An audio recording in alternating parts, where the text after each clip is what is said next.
And so, as seasons turned in the royal palace, the queen began to watch Joseph differently.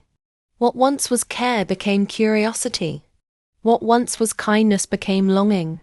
She stood upon her balcony, gazing down at the boy, now a young man. His strength, his grace, his quiet nobility. Something stirred in her heart, and it was no longer pure. One day, she called him, not to the gardens, nor to the scroll room, but to a chamber hidden from all eyes. The windows were shut, the curtains drawn, lamps flickered on the walls, casting long shadows in the quiet. She asked him to sit beside her, that Joseph stood with respect. His eyes sensed something was not as it should be. Then she reached for him, her hand pulling the back of his tunic, her voice trembling with desire. But Joseph turned away. He did not shout. He did not push. He simply tried to leave, to reach the door, to escape the storm of temptation with honor. But she would not let him go easily. And in that very moment, the door burst open.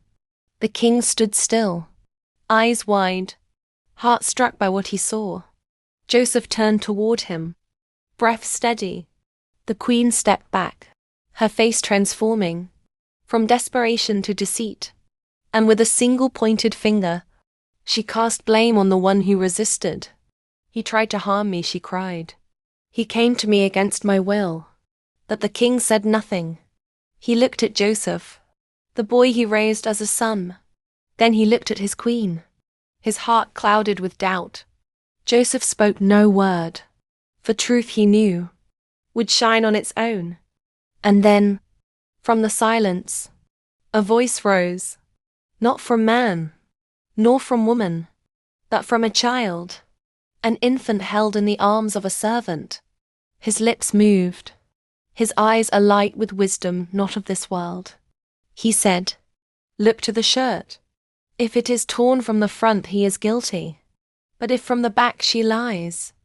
And the king saw, and the king knew, but still, he feared the whisper of tongues, the gossip of nobles, the pride of his throne.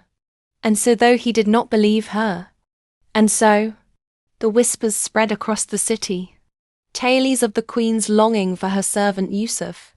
The women of high society mocked her in secret, questioning how a noble woman could fall for one beneath her rank. But the queen, she heard their words. She made a plan. She summoned them to her chambers, a gathering of elegance and judgment.